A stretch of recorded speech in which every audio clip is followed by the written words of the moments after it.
저기 손이 너무 추우신데요. 혹시 잠깐 잡아드려도 될까요?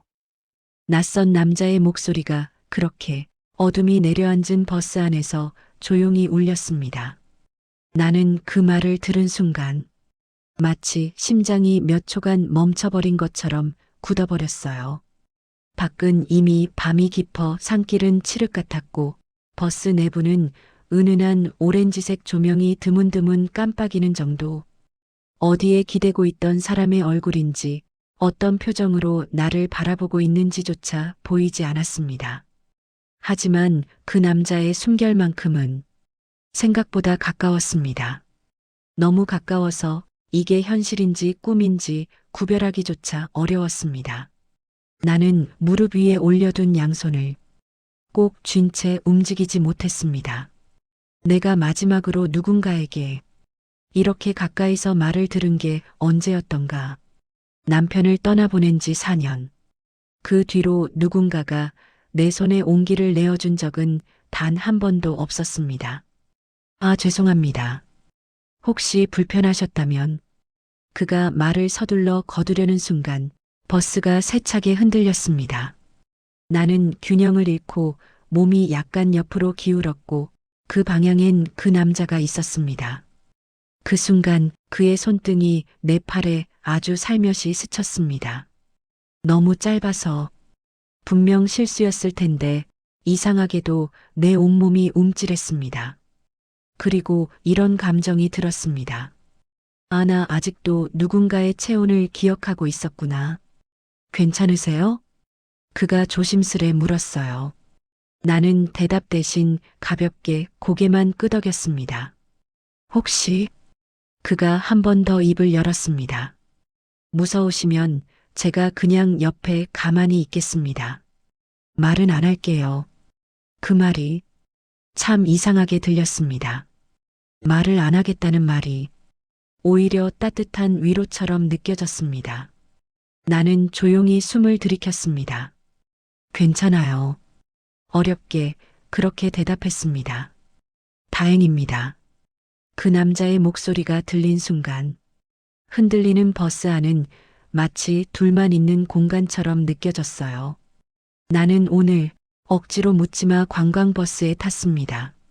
늘 만나던 친구가 어느 날 갑자기 나를 붙잡고 말했죠. 순자야, 이제 좀 살아라. 집에만 처박혀 있지 말고 내일 아침 8시까지 터미널 와. 싫어도 와. 무조건 와. 나는 처음에는 화가 났습니다. 왜 내 슬픔을 모르는 척 하는지, 왜 나를 억지로 끌어내려는지. 하지만 터미널에서 친구가 내 손을 꼭 잡으며 말했어요. 너를 위해서야. 내가 안 하면 너 평생 누굴 만나지도 못하고 이렇게 혼자 늙어갈 것 같아서. 그 말에는 억지로 부정할 수 없는 진실이 담겨 있었습니다. 그렇게 나는 이름도 낯선 사람들 틈에 섞여 그들의 웃음소리와 떠들썩한 음악 속으로 들어왔습니다. 그런데 그 순간 여행사 직원이 큰 통을 내밀며 외쳤죠. 오늘 하루 함께할 짝꿍 번호 뽑으세요. 제비뽑기입니다. 나는 괜히 종이를 뽑은 손을 바라보며 설마 하고 중얼거렸습니다. 12번. 그리고 뒤에서 들린 목소리. 혹시 12번 맞으시죠? 나는 뒤돌아봤습니다. 63세라고 하기엔 훨씬 밝고 정돈된 이미지의 남자. 잔잔한 미소, 억지로 만든 친절이 아닌 오랫동안 혼자 견뎌온 사람 특유의 조용한 온기가 느껴졌습니다. 오늘 하루 잘 부탁드립니다. 그가 고개를 살짝 숙이며 말했죠. 나는 어색하게 미소를 지으며 답했습니다. 박순자입니다. 잘 부탁드려요. 그렇게 시작된 인연이 지금 이 어두운 버스 안에서 예상치 못한 방향으로 흐르고 있습니다. 버스는 산길을 따라 흔들리고 창밖은 새까만 어둠뿐. 사람들은 어느새 잠들거나 조용해졌고 버스 안은 스피커에서 나오는 잔잔한 옛 노래가 공기를 타며 퍼지고 있었습니다. 그 남자 민호 씨는 내 쪽에 약간 몸을 틀어 조심스럽게 말을 건넸습니다. 순자 씨는 여행 좋아하세요? 잘 모르겠어요. 남편이 떠난 뒤로는 거의 안 다녔네요. 잠시 침묵이 흐르고 그가 아주 부드러운 목소리로 말했습니다. 저도 그랬습니다. 혼자 남은 시간이 이렇게 길 줄은 몰랐죠. 이해와 공감, 그 이상 서로 말하지 않은 결핍까지 닿는 느낌. 이상했습니다. 낯선 사람인데 이 사람이 내 마음속 깊은 곳에 먼저 도착한 것 같은 기분. 민호 씨가 가만히 창밖을 보며 말했습니다. 사람 참 어두울 때 진심이 더 잘 보이는 것 같습니다. 나는 그 말에 가슴이 살짝 덜컥 내려앉았습니다. 정확히 말하자면 내가 잊고 있던 사람의 온기라는 것이 지금 아주 천천히 눈을 뜨기 시작한 느낌이었습니다. 그리고 그 순간 그가 조심스럽게 다시 말했습니다. 순자 씨, 혹시 저 손 잡아도 될까요? 나는 당황해 고개를 돌렸습니다. 어둠 때문에 그의 표정은 보이지 않았습니다. 그래서 더 위험했고, 그래서 더 설레었고, 그래서 더 솔직해질 수 있었습니다. 말 대신 나는 아주 천천히 손등을 앞으로 밀었습니다. 말하지 않아도 그는 알아챘습니다. 그리고 우리 손끝이 아주 가볍게 맞닿는 순간 희미하게 떨리는 그의 숨소리가 들렸습니다. 감사합니다. 정말 오랜만입니다. 누군가와 이렇게 가까워지는 게 나도 그랬습니다. 정말 오래된 일이었습니다. 버스는 깊은 산길을 지나고 차창 밖 어둠은 더 짙어졌지만 내 마음속에서는 아주 작은 불빛 같은 감정이 켜지기 시작했습니다. 설렘. 그 단어를 다시 떠올리게 될 줄은 나 자신도 몰랐습니다. 이 여행이 내 인생을 완전히 바꿀 거라는 사실도 말이죠. 버스가 국도 위를 달릴수록 창밖 풍경은 어둠 속으로 천천히 가라앉았다. 차 안은 조명이 거의 꺼진 채 은은한 파란 불빛만 남아 마치 밤바다 속에 잠겨 있는 듯 부드럽게 흔들렸다. 나는 손등에 놓인 작은 종이를 다시 펼쳐보았다. 12번. 낯설면서도 묘하게 마음이 끌리는 숫자였다. 12번이세요?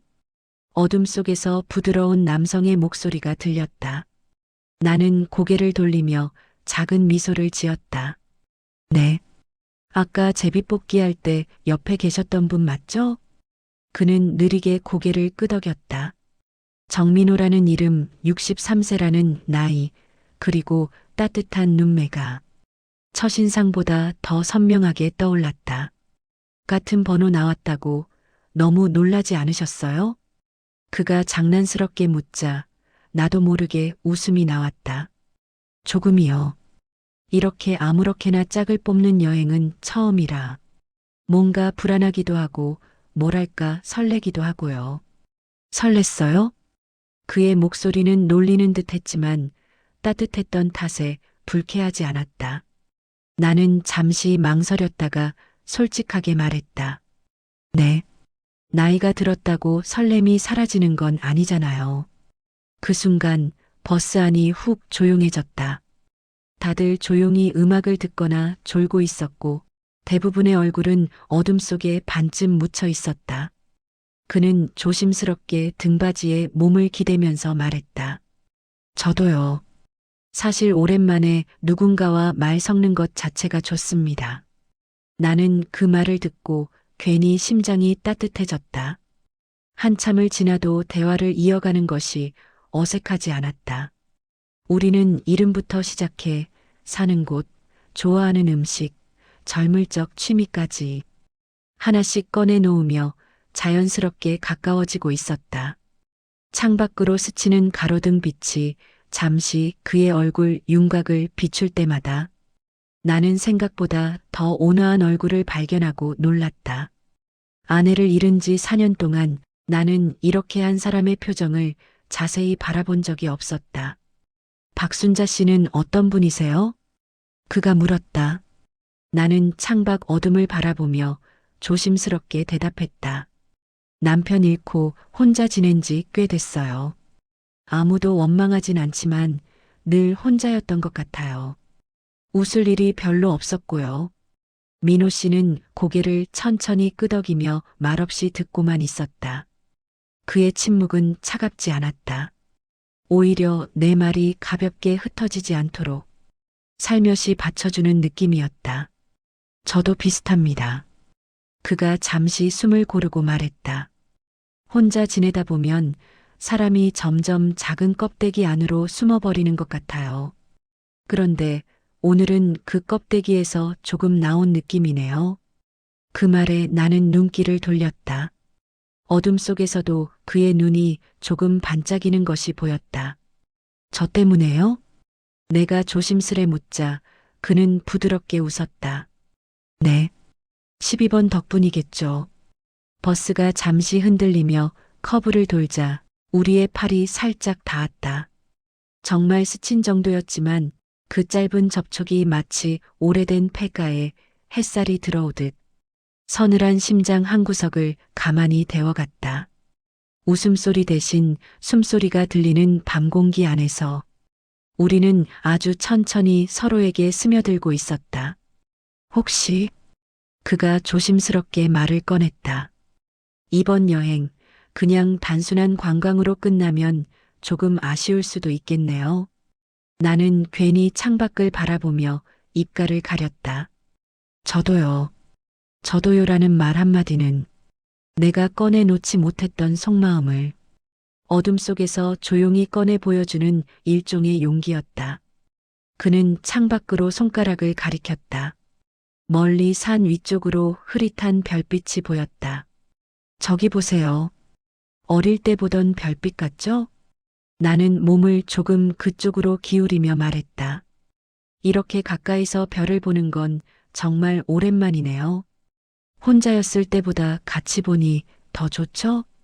나는 대답 대신 빙긋이 웃었다. 그는 그 미소를 보며 말없이 고개를 끄덕였다. 그 짧은 반응만으로도 충분히 통했다고 느꼈다. 버스는 점점 산길로 접어들었고 운전기사는 조용히 휴식을 취해달라는 안내 멘트를 흘렸다. 불빛이 더 약해지고 버스 안은 거의 암흑에 가까워졌다.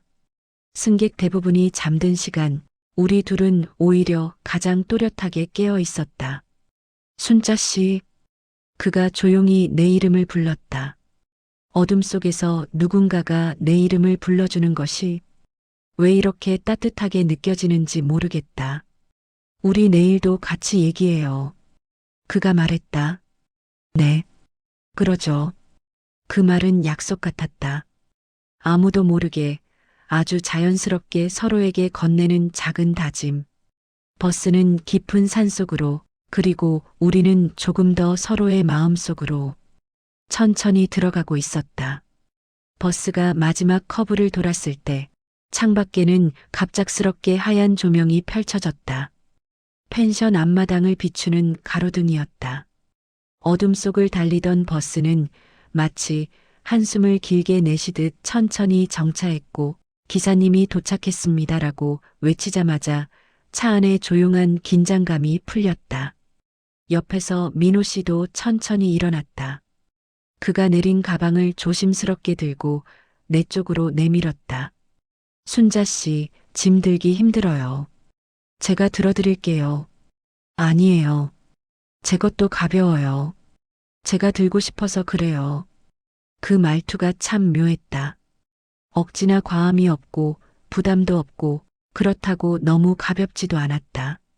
누군가에게 배려받는 감정을 잊고 살았던 지난 세월이 길어서인지 그 한마디가 마음을 흔들었다. 우리는 군데군데 조명이 켜진 마당을 걸어 펜션으로 향했다. 산속이라 그런지 공기는 선선했고 풀 냄새가 은은하게 났다. 버스 안에서 느끼던 묘한 설렘이 이제는 살결에 닿는 산바람처럼 조금 더 현실적으로 다가왔다.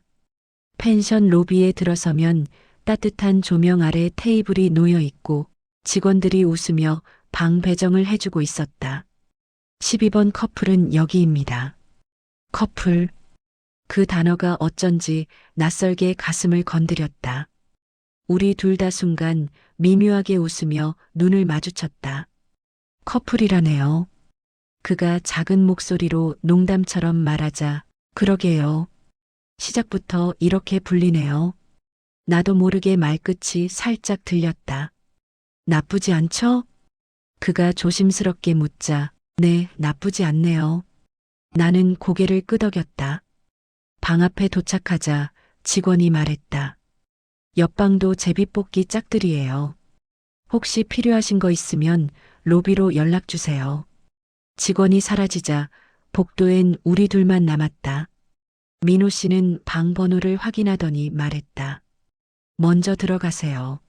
문 잠기는지 확인하고 불도 켜드릴게요. 설마 제가 무서울까 봐요? 밤길보다 펜션 방이 더 무서울 수도 있죠. 그가 웃으며 문을 열었고 따뜻한 조명이 켜진 순간 나는 조용히 안으로 발을 들였다. 방은 생각보다 넓었다. 깔끔한 침구, 작은 원목 테이블, 창문 너머로 보이는 어둠 속 산 그림자가 낯설고도 편안한 느낌을 줬다. 괜찮은 방이네요. 내가 말하자 순자 씨랑 같이 쓰기엔 부족함 없죠. 그가 장난스럽게 말하며 방 안을 한번 둘러보았다. 그 말이 왜 그렇게 심장에 가볍게 스며드는지 모르겠다. 어쩌면 오랜 시간 혼자였던 내가 이런 소소한 말 한마디에도 쉽게 흔들리는 것일지도 모른다. 나는 가방을 내려놓고 자리에 앉았다. 민호 씨는 창문을 열어 환기를 시켰다. 산바람이 방 안으로 스며들며 공기를 교체했다.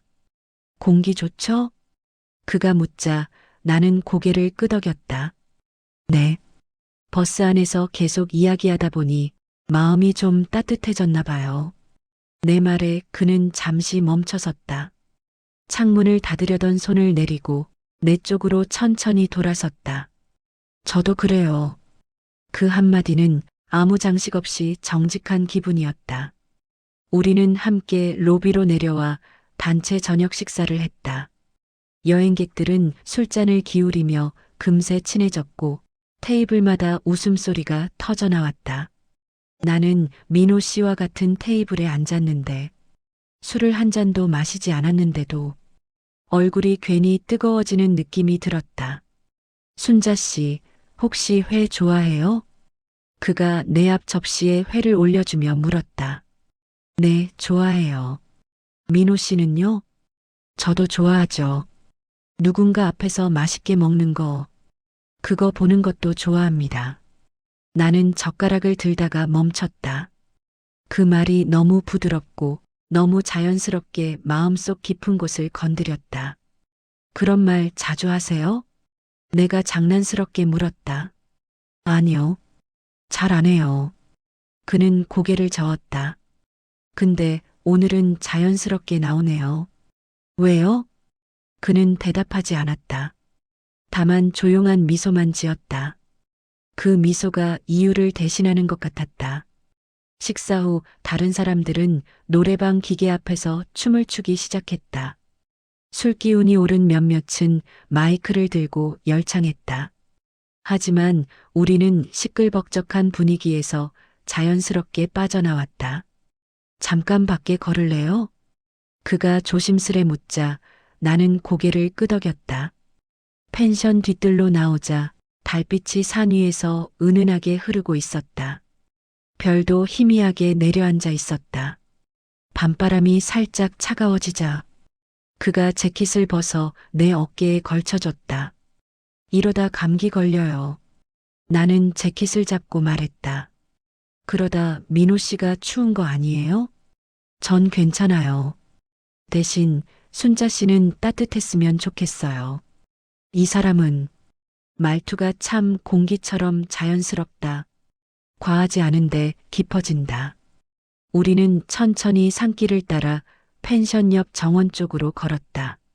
발밑에서 자갈이 살짝 바스락거렸고 어둠 속에서 촛불처럼 작은 조명이 길을 따라 이어져 있었다.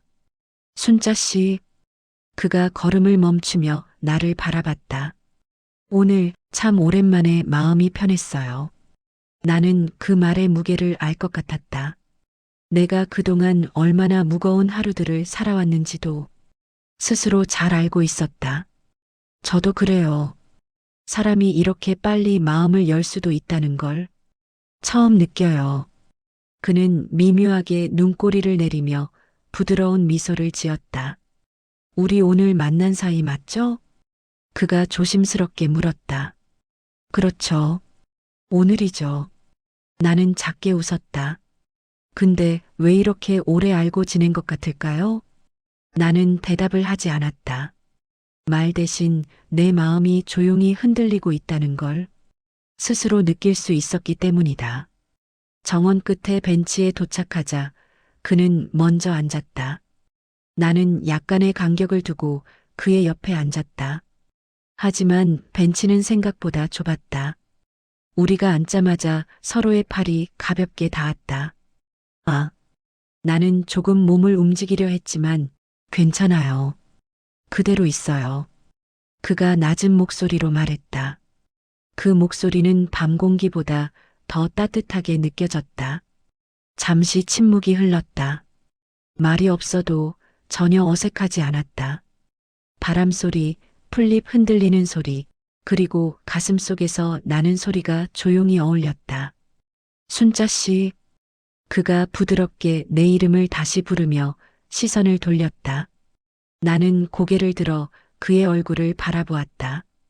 그리고 그 순간 헉하고 숨을 멈췄다. 민호 씨의 눈빛이 생각보다 더 가까이 있었다. 마치 밤하늘이 그 눈동자에 한 움큼 담겨 있는 듯 그는 아주 조심스럽게 정말 천천히 말을 이어갔다. 제가 괜찮다면 순자 씨도 조금은 저한테 기대도 되는 건가요? 나는 대답 대신 조용히 그의 어깨에 머리를 기댔다. 그는 놀란 듯 숨을 아주 작게 들이켰다. 그 작은 떨림이 내 머리카락에 닿는 것이 느껴질 정도였다. 잠시 후 그의 손등이 가볍게 내 손등 위로 내려왔다. 부드럽게 서두르지 않게. 우리는 그 상태로 오래오래 있었다. 말보다 마음이 먼저 움직이던 시간. 오랜 외로움 끝에 누군가에게 다시 서로의 체온을 맡길 수 있다는 걸 처음으로 깨닫는 순간.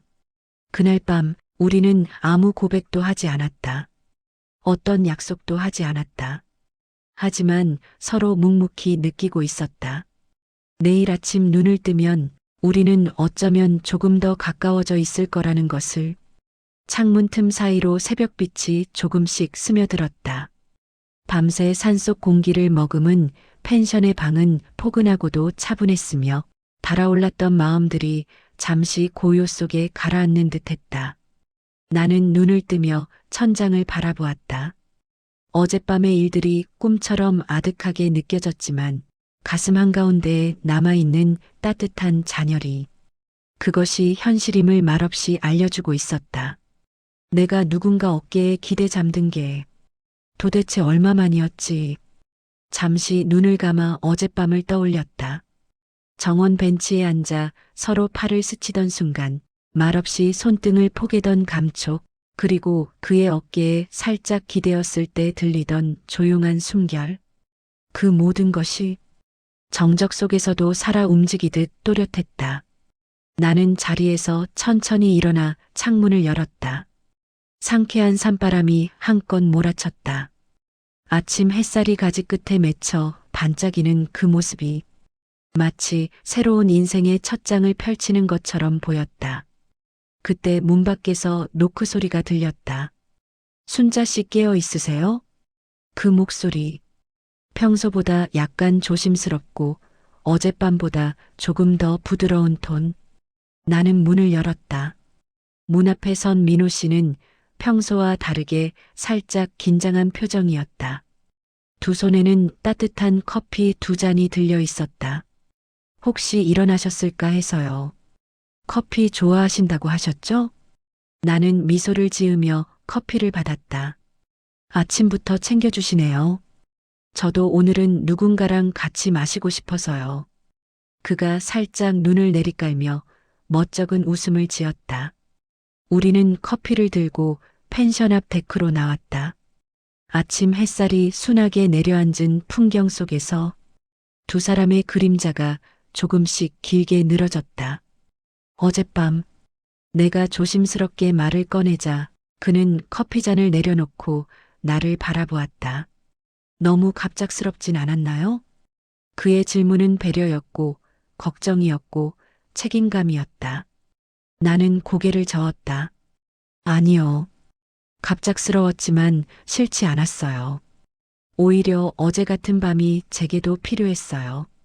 그는 그제서야 긴장을 놓은 듯 천천히 숨을 내쉬며 따뜻한 표정을 지었다. 다행입니다. 사실 저도 어젯밤 마음이 많이 흔들렸습니다. 너무 오랜만이어서 누군가에게 이렇게 가까워지는 게 그의 고백에 나는 살짝 웃으며 말했다. 그건 저도 똑같아요. 정말 오랫동안 누군가와 마음을 나누지 않았거든요. 어쩌면 일부러 마음을 닫고 산 거였을까요? 그는 내 말에 귀를 기울이듯 고개를 기울였다. 저도 남편을 잃고 처음에는 모든 게 무너져 내리는 것만 같았어요. 사람들이 시간이 해결해 준다고 말하지만 사실 시간은 해결보다 잊혀짐을 주더라고요. 그리고 그 잊힘이 한편으론 더 아팠어요. 나는 조용히 눈을 내리깔았다.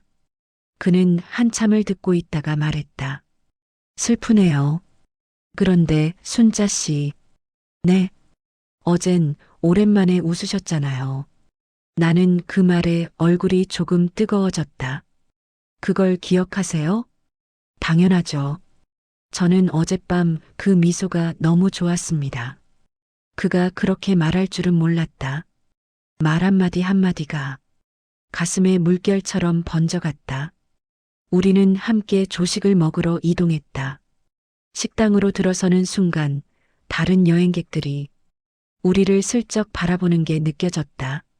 12번 커플 왔다. 누군가 농담을 던지자 우리는 동시에 웃었다. 이제는 그 말이 어색하거나 낯설지 않았다. 오히려 자연스럽고 조금은 편안하기까지 했다. 식사하는 동안 우리는 여행객들과 얘기를 나누다가 자연스레 두 사람만의 대화 속으로 빠져들었다. 순자 씨는 어떤 꽃 좋아해요? 그가 뜬금없이 물었다. 꽃이요?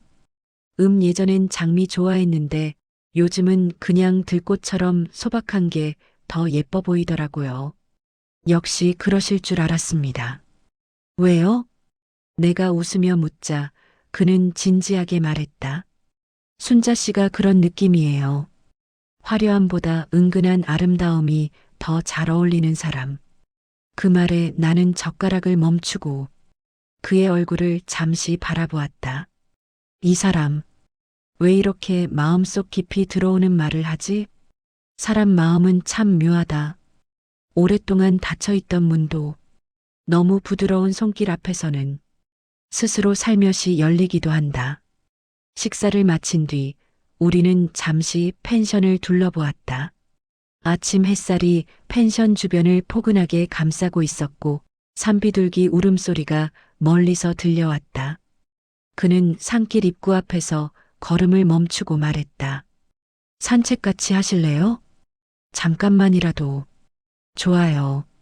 나는 미소를 지으며 그의 옆에 섰다. 우리는 나란히 산길을 걸었다.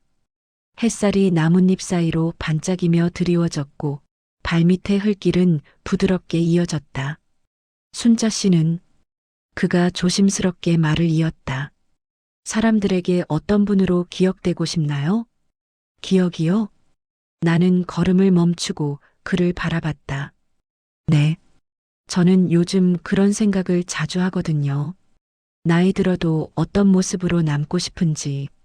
그의 질문은 그냥 던진 말이 아니었다. 삶을 함께 생각해 볼 사람이 생겼다는 신호 같았다. 나는 천천히 대답했다. 이기지 않고 지지도 않고 조용히 따뜻하게. 누군가의 마음에 남는 사람이고 싶어요. 그는 잠시 나를 바라보더니 아주 작은 미소를 지었다. 이미 그렇게 살고 계신 것 같은데요. 아니에요. 저 요즘 건조해요. 내가 장난처럼 말하자 그는 부드럽게 말했다. 그럼 제가 조금씩 적셔드릴까요? 나는 순간 말을 잇지 못했다. 조금은 장난스러운, 조금은 진심이 담긴 말. 그 말 하나가 가슴 아래쪽이 찌릿하게 떨렸다. 우리는 계속 걸었다. 어쩌다 손등이 스칠 때마다 둘 다 아무 말 없이 그 감촉이 사라지는 걸 아쉬워하는 듯 짧게 멈칫했다. 산책을 마치고 펜션 마당으로 돌아왔을 때 그가 갑자기 조용히 말했다. 순자 씨, 나는 숨을 고르며 그를 바라보았다. 오늘 제가 한 가지 용기 내도 될까요? 그의 표정은 진지했다. 하지만 눈빛은 부드럽고 따뜻했다. 뭔데요? 나는 마음을 다잡으며 물었다. 그는 아주 천천히 내 손을 잡았다. 어젯밤보다 조금 더 확신을 품은 손길이었다. 오늘 하루 순자 씨 옆에 있어도 될까요? 질문은 짧았지만 그 안에 담긴 의미는 깊고도 넓었다. 나는 피하지 않았다. 네. 조용히 그러나 분명하게 대답했다. 오늘도 민호 씨 옆에 있고 싶어요. 그 순간 우리 둘 사이에 있던 보이지 않는 거리 하나가 부드럽게 무너져 내렸다. 펜션에서의 여행이 끝나고 집으로 돌아온 첫날 밤이었다. 가방을 내려놓자마자 한숨이 길게 새어나왔다. 집안은 원래처럼 조용했지만 어딘가 달라져 있었다. 이곳이 단지 고요한 집이 아니라 누군가가 떠난 직후의 집 같았다. 나는 휴대폰을 켜보았다. 화면에는 아무 알림도 없었지만 그 아무것도 없음이 오히려 민호 씨를 떠올리게 했다. 그러다 갑자기 진동이 울렸다. 잘 들어가셨나요? 혹시라도 피곤하시진 않아요? 정민호 드림. 나는 웃음을 참으며 문자를 천천히 읽었다. 이름 끝에 붙은 드림이라는 글자 하나가 왜 이렇게 풋내나고 또한 왜 이렇게 따뜻하게 느껴지는 걸까? 네. 잘 들어왔어요. 민호 씨도요? 박순자. 보내고 난 후에도 마음이 가라앉지 않았다. 설렘이란 것이 이렇게 늦은 나이에 다시 찾아올 줄은 정말 꿈에도 몰랐다. 그날부터 우리는 하루에 한 번씩 문자를 주고받았다. 아침 인사, 점심 사진, 저녁 안부, 그렇게 소소한 일상이 서로의 하루에 자리 잡기 시작했다. 그러다 어느 날 오후 민호 씨로부터 문자가 왔다. 순자 씨, 혹시 이번 주 일요일에 시간 괜찮으세요? 나는 괜히 휴대폰을 꼭 쥐었다. 네, 괜찮아요. 답장을 보내자마자 전화가 걸려왔다. 아, 바로 전화해서 죄송해요. 그의 목소리는 살짝 긴장한 듯 했지만 밝았다. 혹시 같이 산책하실래요? 집 근처 공원에서요. 나는 웃으며 말했다. 좋아요. 저도 그러고 싶었어요. 그는 말끝을 조심스럽게 다듬으며 말했다.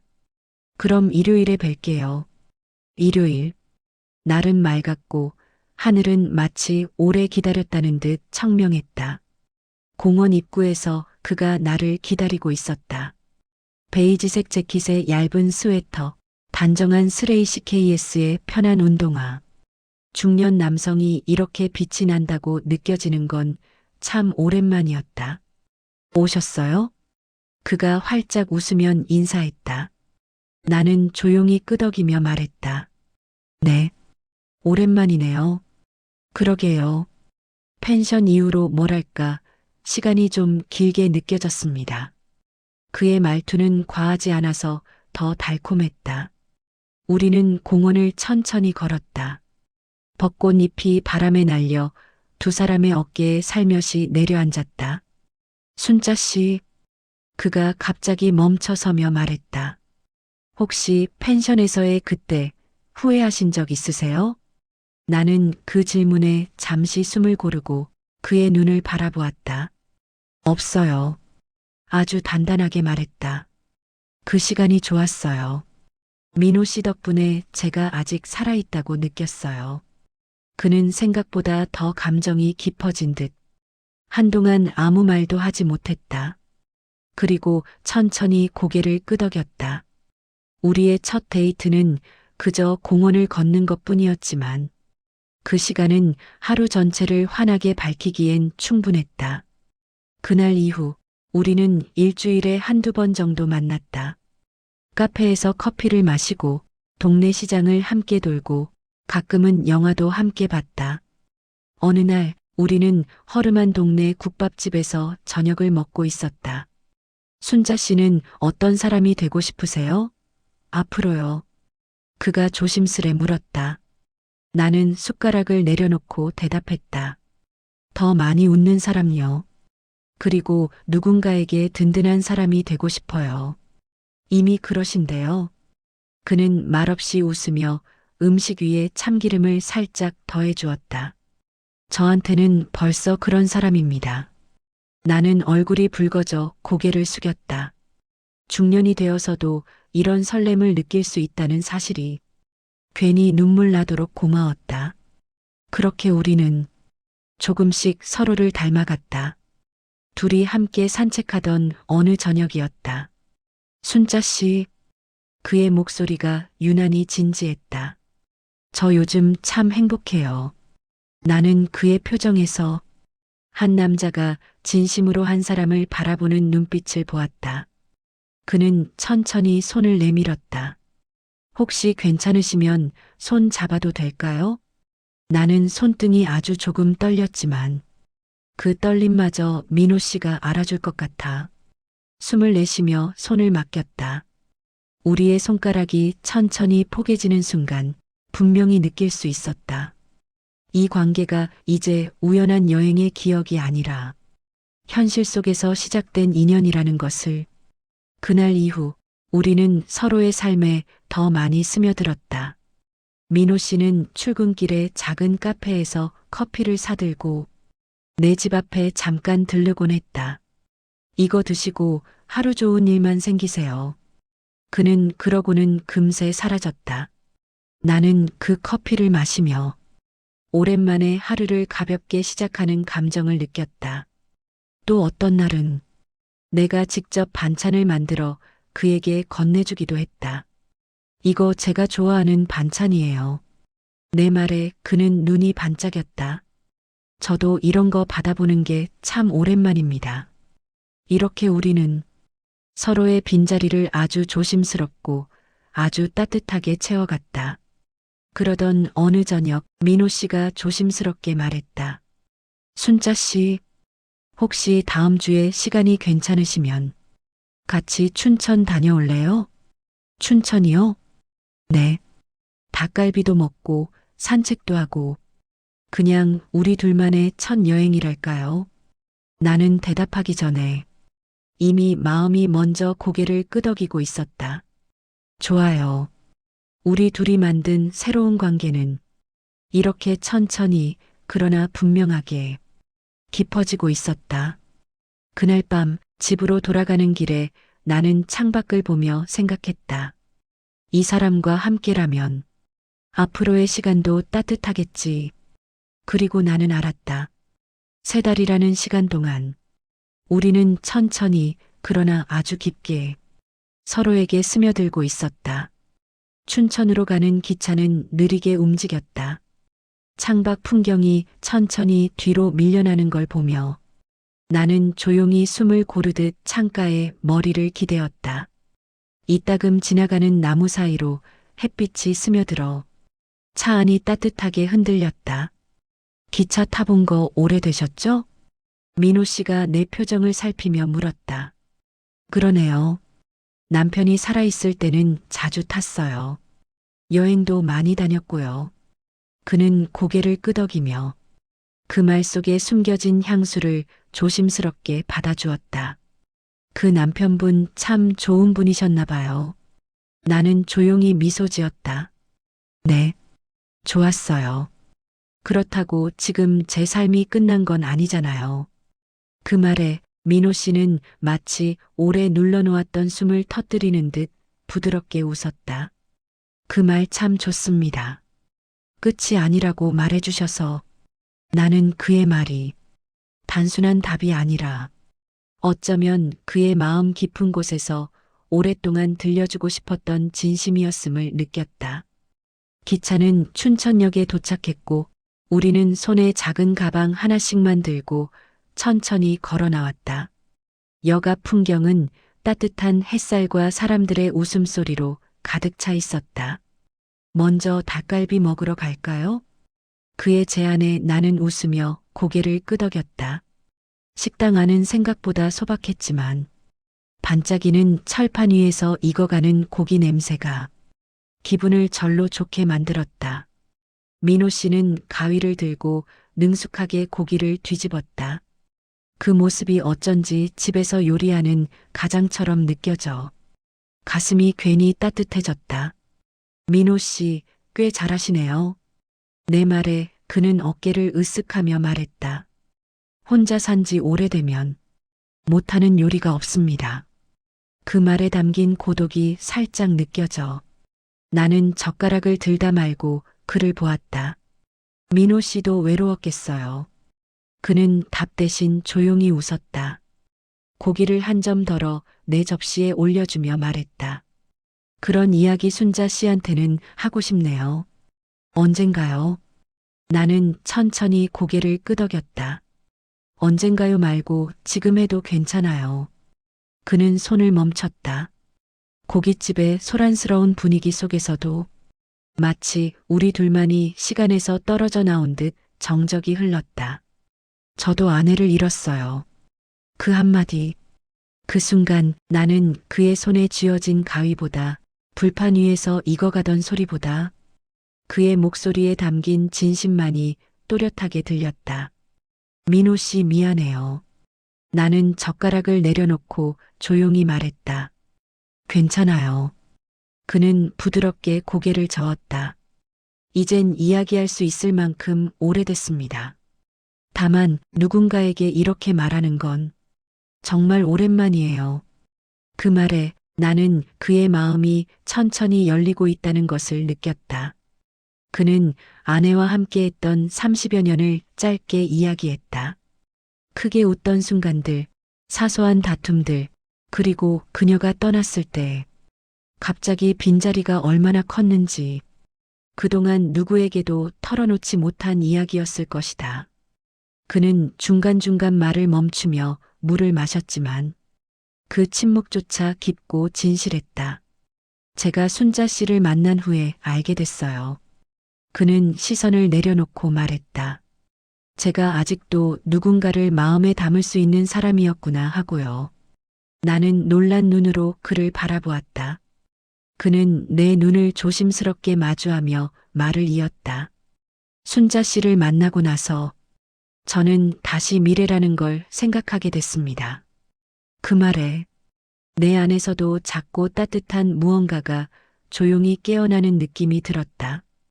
우리는 식사를 마친 뒤 소양강 스카이워크로 향했다. 맑은 물 위에 투명한 유리길이 이어져 있었고 바람이 얼굴을 가볍게 스쳤다. 나는 난간에 손을 올리고 풍경을 바라보았다. 민호 씨는 조금 떨어진 곳에서 내가 바람에 머리카락을 쓸어 넘기는 모습을 가만히 바라보고 있었다. 왜 그렇게 보세요? 내가 웃으며 묻자 순자 씨가 참 예뻐 보여서요. 그는 아무렇지 않게 말했다. 이렇게 바람 맞고 빛을 받는 모습이 제가 본 중 가장 예쁘네요. 순간 내 가슴이 너무 크게 뛰어 숨을 고르지 않으면 안 될 정도였다. 민호 씨, 말 너무 터놓는 거 아니에요? 내가 수줍게 말하자, 아니요. 오늘은 말하고 싶은 게 너무 많아요. 그는 조심스럽게 내 옆으로 걸어왔다. 순자 씨, 바람소리 속에서 그의 목소리는 낮고 진실했다. 나는 그를 바라보았다. 그 순간 시간은 천천히 멈춘 것처럼 느껴졌다. 제가 순자 씨를 좋아하는 것 같아요. 그 말은 바람보다도 곁에 선 사람의 체온보다도 훨씬 따뜻했다. 나는 입술을 조금 떨며 말했다. 민호 씨 저도요. 그는 놀란 듯 미소 지었다. 그리고 아주 천천히 내 손등 위에 자신의 손을 포겠다. 바람이 불었지만 우리 사이에는 단단한 온기가 흐르고 있었다. 소양강 위 유리길 한가운데에서 우리는 서로의 마음을 조심스럽게 확인했다. 그 순간이 비로소 우리가 연인이라는 이름에 가까워진 순간이었다. 그날 밤 기차를 타고 돌아오는 길에 나는 창문에 비친 내 얼굴을 바라보았다. 눈빛이 달라져 있었다. 어쩌면 오랫동안 잊고 있었던 여자로서의 나를 그가 다시 깨워준 것인지도 몰랐다. 민호 씨는 내 옆에서 잔잔하게 말했다. 순자 씨, 네. 앞으로도 이렇게 함께하면 좋겠어요. 부담은 주기 싫지만 나는 오래 보고 싶습니다. 나는 그 말에 어쩌면 이 사람이 내 인생의 다음 장을 함께 써줄 사람일지도 모른다는 믿음이 생겼다. 저도 오래 보고 싶어요. 민호 씨. 그 말이 나오자 그는 조용히 고개를 숙이며 미소 지었다. 그리고 우리의 손이 또다시 맞닿았다. 이제는 어색함도 주저함도 없이 그저 자연스러운 흐름처럼 그날 우리는 서로에게 확신을 가졌고 그 확신은 앞으로 이어질 모든 계절을 천천히 밝게 물들릴 거라는 예감이 들었다. 춘천의 작은 정원 카페에서 반지를 끼워준 그날 이후 우리의 일상은 전보다 더 단단하고 분명해졌다. 어쩌면 결혼이라는 단어가 가진 힘은 젊을 때보다 중년에 더 깊은 무게를 갖는 것인지도 몰랐다. 두 사람 모두 한 번 잃어본 적 있는 사람들, 삶의 외로움을 건너본 사람들이었기에 함께하겠다는 다짐은 단순한 설렘보다 훨씬 무겁고 따뜻했다. 그리고 우리가 함께 만들어갈 이야기에 가장 먼저 알려야 할 사람들이 있었다. 바로 우리 자녀들이었다. 엄마 혹시 중요한 얘기 있다고 하셨죠? 순자 씨의 딸 지연 씨가 따뜻한 카페에서 커피를 주문한 뒤 맞은편 자리에 앉으며 조심스레 물었다. 순자 씨는 오늘만큼은 마음속으로 몇 번이나 말을 정리했다 풀어놓기를 반복했다. 중년의 연애는 숨기고 싶어서 숨기는 것이 아니라 아이들의 마음을 배려하고 싶어서 조심스러워지는 것일 뿐이었다. 나는 조금 뒤늦게 인사를 건네며 말했다. 안녕하세요, 지연 씨. 오랜만이네요. 지연 씨는 밝게 웃으며 고개를 끄덕였다. 아, 아저씨. 그때 여행에서 어머니 도와주셨던 맞죠? 네, 맞아요. 순자 씨가 깊게 숨을 들이쉰 뒤 말했다. 지연아 엄마, 좋은 사람 만났어. 순간 지연 씨의 눈이 동그랗게 커졌다. 그러나 예상과 달리 놀란 표정 뒤에 따라온 것은 어딘가 안도하는 듯한 미묘한 미소였다. 혹시 정민우 아저씨? 순자 씨는 깜짝 놀라 되물었다. 어떻게 알았어? 엄마 요즘 표정이 너무 좋아요. 지연 씨는 장난스레 말했다. 저도 느껴요. 엄마가 외롭지 않다는 게 그게 너무 좋았어요. 그 말에 순자 씨는 순간 목이 메어 아이의 손등을 살며시 잡았다. 엄마가 행복하면 저도 그게 제일 좋아요. 지연 씨의 눈가에 번지는 작은 물기. 하지만 그것은 축복에 가까운 눈빛이었다. 그리고 나에게 천천히 고개를 돌린 뒤 말했다. 아저씨, 저희 엄마 웃게 해주셔서 감사합니다. 앞으로도 잘 부탁드릴게요. 나는 진심을 담아 고개를 숙였다. 제가 더 감사하죠. 앞으로 잘 모실게요. 지연 씨. 그 작은 약속의 순간 순자 씨는 조용히 내 손을 잡았다. 카페 한쪽 창으로 들어오는 햇빛이 우리를 은은하게 감싸는 것만 같았다. 민호 씨의 아들 준호 씨를 만난 날도 비슷한 분위기였다. 아버지 솔직히 말씀드리면 불안했어요. 준호 씨는 진솔하게 고백했다. 엄마 돌아가시고 나서 아버지 표정이 너무 비어 있더라고요. 근데 요즘은 달라요. 다시 살아계신 것 같아요. 그는 조용히 나를 바라보고 말했다. 아버지가 누군가를 진심으로 좋아할 수 있다는 걸 처음 본 것 같습니다. 두 분 정말 잘 어울려요. 순자 씨는 살며시 눈을 떨구었고 민호 씨는 말을 잇지 못한 채 웃기만 했다. 부담스럽지 않은 축복, 진심에서 나오는 인정. 이런 말이야말로 중년의 사랑이 흔히 겪는 반대와 미심을 깨끗하게 녹여주는 힘을 가지고 있었다. 그렇게 두 집안은 마치 오래 알던 가족처럼 자연스럽게 한자리에 모였다. 함께 전골을 끓여 먹고 사소한 이야기에도 웃음이 터졌다. 특히 지연 씨와 준호 씨는 서로에게 부모님이 행복한 게 제일 중요하죠. 라고 말하며 잔을 부딪혔다. 그날 밤 우리는 결혼을 공식적으로 준비하기로 마음을 굳혔다. 혼인신고는 소박하게 했다. 순자 씨는 새로 산 베이지색 코트를 입었고 민호 씨는 단정한 남색 재킷을 입었다. 구청 민원실에서 번호표를 뽑아들고 조용히 웃으며 기다리던 그 모습이 나는 아직도 생생하게 기억난다.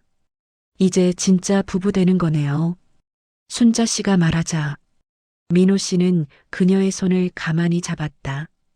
우리 고생 많이 했어요. 이제 남은 길은 조금 덜 외롭게 같이 걸어요. 서류에 도장을 찍는 순간 마치 새로운 계절이 우리 앞에 펼쳐지는 듯 했다. 짧지 않은 삶을 살아오며 수많은 슬픔과 고단함을 지나온 두 사람이 서로의 손을 잡고 다시 함께를 써내려가는 시작. 그 순간이 그렇게 따뜻할 줄 몰랐다. 결혼 후 일상은 놀랍도록 평온하고 따뜻했다. 아침엔 순자 씨가 먼저 일어나 창문을 열고 햇빛을 들여놓는다.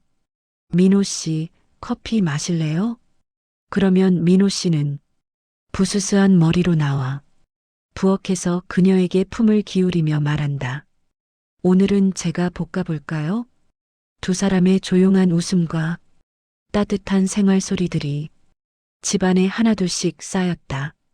저녁엔 동네 산책을 하고 손을 잡고 천천히 걸었다. 사람들이 우리를 보며 두 분 정말 잘 어울린다. 라고 속삭이면 둘 다 말없이 서로를 한 번 더 바라봤다.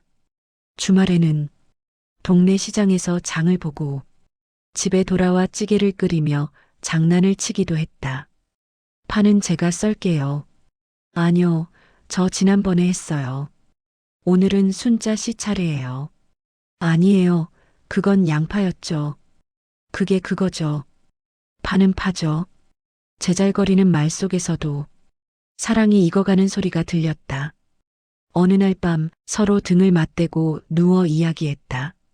순자 씨, 응? 우리 앞으로 더 나이 들면 서로에게 더 많이 의지하게 되겠죠. 그렇겠죠.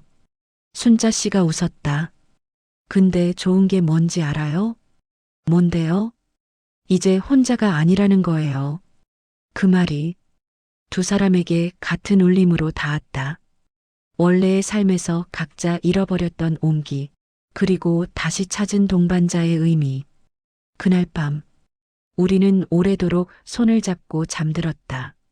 사랑은 젊은 날의 불꽃처럼 타오르지 않아도 이렇게 조용히 온전히 두 사람의 삶을 감싸는 등불이 될 수도 있다는 걸 우리는 이제 알았다.